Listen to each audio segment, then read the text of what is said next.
Узнайте правду, и она сделает вас свободными. True Stories Studio представляет фильм Юрия Заблоцкого. Самое неприятное в Голливуде – это то, как он верит своим же собственным сплетням. Сплетни становятся голливудской историей.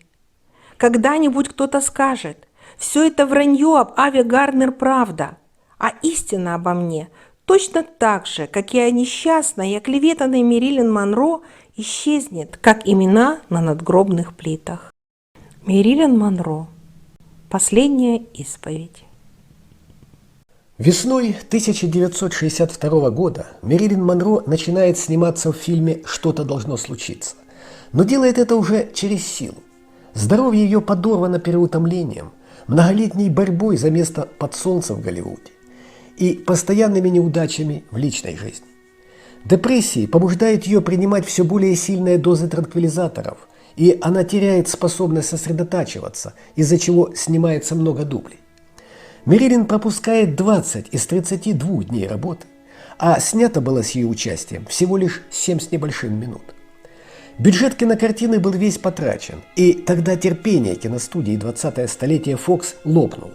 Контракт с Мэрилин Монро был расторгнут, и студия подала на нее иск в суд на $750 тысяч.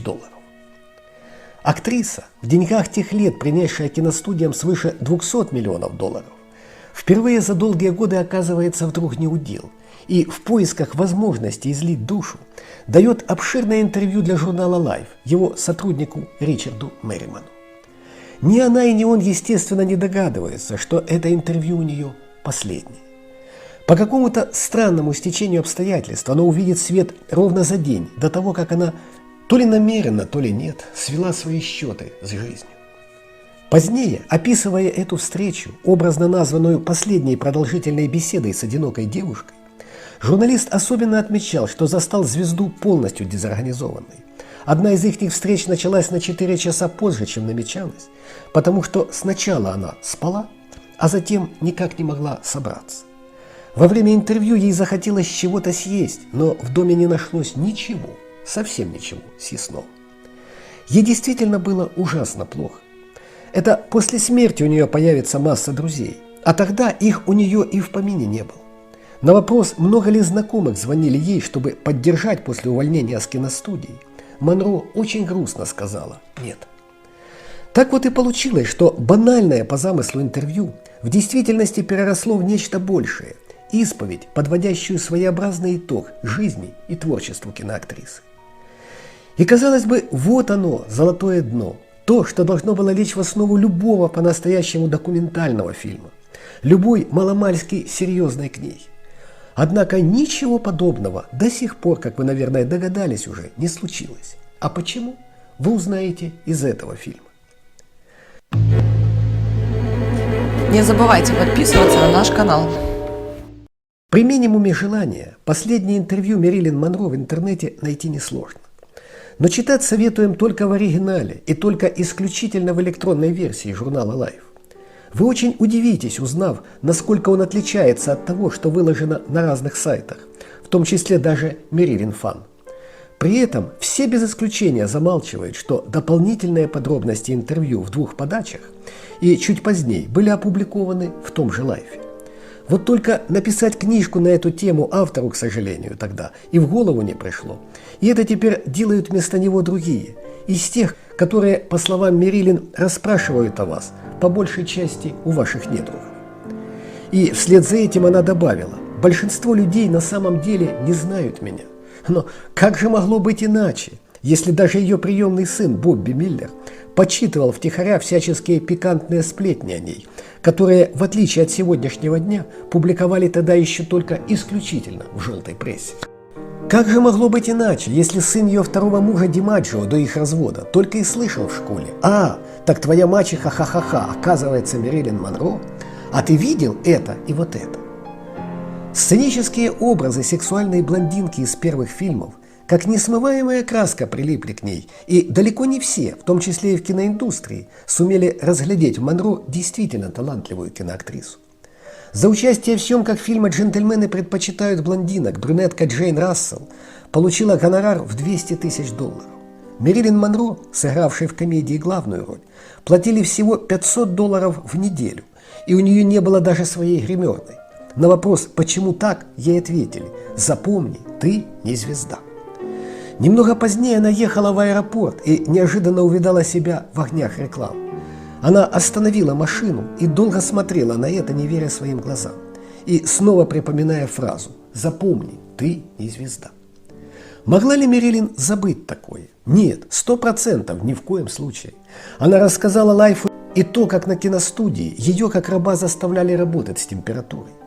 Как будто бы ты не имеешь права простужаться. Да как ты смеешь простужаться?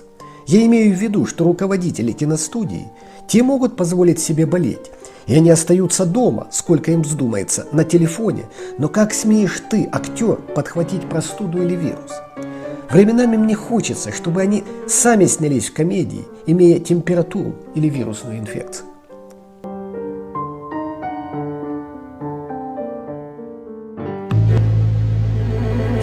Не забывайте подписываться на наш канал. Слава, обрушившаяся на нее внезапно, не ослепила ее. В последнем интервью Мэрилин твердо дала понять, что не особо держится за нее, и что хоть с ней, хоть без нее, все равно ни дня не чувствовала себя счастливой. «Слава слегка согревает вас», — объясняла она, — «но тепло от нее только временное. Это как икра. Хорошо, когда у вас есть икра, но не тогда, когда приходится есть ее каждый день, при каждом приеме пищи». Сверх того, Слава приносила с собой неприятности. Мэрилин пугала большая толпа. Она, по ее словам, всегда таила в себе опасность.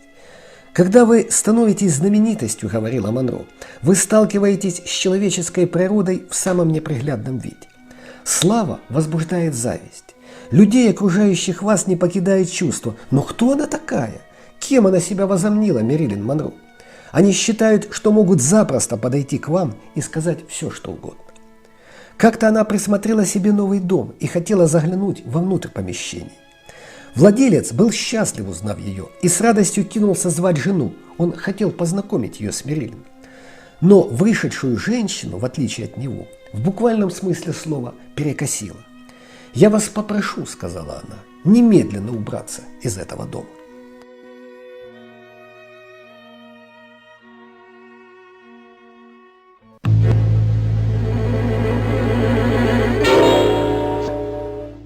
Кстати, о секс-символе. «Я никогда не понимала этот термин», — признавалась Мэрилин. «Здесь есть проблема. Секс-символ становится вещью. А я как раз ненавижу быть вещью. Хотя, если мне предстоит все-таки оказаться каким-то символом, я скорее бы предпочла секс, чем некоторые другие вещи». То есть, переводя на общедоступный язык, она сказала примерно следующее. «Ладно, черт с ним. Пускай называют меня секс-символом, лишь бы оставили меня в покое и не придумали что-то худшее». Что ж, с перспективы сегодняшнего дня это очевидно, что у нее были веские причины опасаться. В языке не хватает слов, чтобы описать устроенный на ее костях бал вампиров, бал мародеров от публицистики и мультимедиа, бал, который до сих пор, уже много лет, не прекращается ни на минуту. С их легкой, если так можно сказать, руки у Монро откуда-то нарисовалась целая куча тех, кто желал ей смерти. От коммунистов до гангстеров, докторов, агентов спецслужб, генерального прокурора и президента. Волна клеветы привела к тому, что тело несчастной эксгумировали под предлогом поиска доказательств ее убийства. Ничего, естественно, не нашли, зато попиарились, подогревая гаснущий интерес к бредовым выдумкам о зловещих заговорах, неких дневниках и тайных записях, секретных мужьях и подобной чушь. В третьей части нашего сериала «Мэрилин Монро. Убийство после смерти», ссылка на него есть в описании, мы подробно рассказывали, как в общий котел злодеев и злоумышленников против Монро, а также, конечно же, ее любовников, среди других угодили и братья Кеннеди, младшего из которых, Роберта, она видела всего лишь 3 раза в жизни. 2 февраля 1962 года, за полгода до смерти, она писала своему бывшему тестю Исидору Миллеру: «Вчера вечером я участвовала в приеме, организованном в честь генерального прокурора Роберта Кеннеди. Для своих 36 лет он производит впечатление человека довольно зрелого и интеллектуального. Однако мне в нем больше всего нравится, помимо программы по гражданским правам, его отличное чувство юмора. Вы бы написали так о любовнике, о близком знакомом. Видно по всему, что тот прием был для Мерилин большим событием, немного меньшим, чем приглашение принять участие в концерте в честь дня рождения президента, проходившем в мае того же года в Мэдисон Сквер Гарден. Ее появление там с годами обросло опять-таки множеством самых невероятных, прямо скажем так, фантастических подробностей, но сейчас вы впервые услышите, что рассказывала об этом сама Мерилин. Не забывайте подписываться на наш канал. Для меня было честью, что они пригласили меня, поделилась она с журналистом Life. Когда я вышла на сцену, чтобы спеть «С днем рождения, господин президент», все затихли.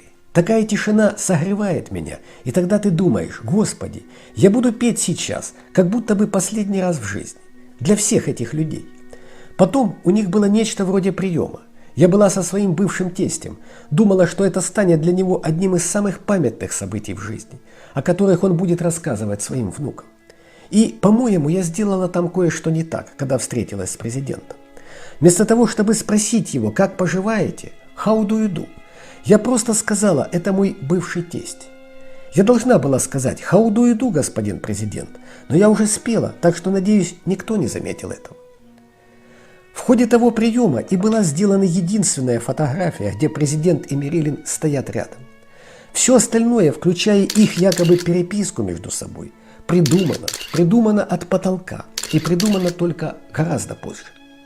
Обратите внимание, 2 месяца спустя Мерилин все еще не давала покоя случайно допущенная на приеме оплошность. Не давала до такой степени, что она посчитала необходимым хоть и заочно через журнал принести извинения президенту. Есть и еще кое-что. Оборот «how do you do» применяется в основном в 2 случаях. Когда человека знакомят с кем-то или люди встречаются в первый раз. Таким образом, из рассказа Мерилин четко следует, что с Джоном Кеннеди на его дне рождения незадолго до своей гибели она разговаривала впервые в жизни. А стало быть, ни о каком их знакомстве прежде, тем более об интиме, просто даже и речи не может быть. В ходе того самого последнего интервью Мерилин призналась, что больше всего на свете нуждалась всегда в любви. В возрасте 22 лет неразделенная любовь к музыкальному директору Фреду Кержеру стала для нее причиной первой из нескольких известных попыток самоубийства. «Всю жизнь я была одна», — говорила Мерилин, в 3-й раз выйдя замуж за известного писателя Миллера. «Сейчас впервые, действительно впервые, я больше не чувствую себя одинокой. В самый первый раз я чувствую себя защищенной, испытываю тепло и нежность. Я не имею в виду внешнее проявление чувств или что-то вроде. Для меня важно просто быть вместе». Ради этого она готова была пожертвовать абсолютно всем, включая также свою карьеру. Когда Миллер был незаслуженно обвинен в антиамериканской деятельности, на суд Монро вызвали вместе с ним, и председатель суда предупредил, что если муж ее не сознается, и она не заставит его сознаться, то новых фильмов с ее участием ей не видать, как своих ушей. Но женщина заявила: «Я горжусь своим мужем и полностью поддерживаю его позицию». Мало кто был способен в то время сказать так. «Вам крышка», — сказали ей, — «больше о вас никто не услышит». Если откровенно, ей просто невероятно тогда повезло. Как раз в это время гонения на инакомыслящих приостановили, благодаря чему она смогла продолжить свою работу. Вот только ее брак с Миллером довольно скоро постигла та же участь, что и 2 ее предыдущих брака. И женщина осталась опять одна, в доме с большим бассейном, которым сама она так ни разу и не воспользовалась. «Я берегу его для будущего», — объяснила она. «Когда-нибудь здесь соберутся, чтобы поплавать, какие-то дружественные мне люди». Судя по ее завещанию, где она отписала часть своего имущества только 2: Ли Стресбергу, коучу актерского мастерства, и одному из психиатров, Марианне Крис, бассейн вряд ли мог быть переполнен. Не забывайте подписываться на наш канал. Может ли популярный человек, имеющий миллионы поклонников во всем мире, тем не менее ощущать себя одиноким? Примеры Далиды и Мерилин Монро показывают, что да, и что фиаско в личной жизни является фактором определяющим. А фаны – это стихия, Неуправляемая толпа, которая вместе с киноиндустрией превращала Монро в икону, богиню любви, а богиней актриса себя не считала и, собственно, не желала бы ею быть. Она верила, так во всяком случае утверждал позднее Миллер, что безопасность ей может дать только не что иное, как безграничная любовь. Но, по словам Миллера, ни один мужчина не в состоянии окружить женщину такой любовью. Интересно, а что думаете об этом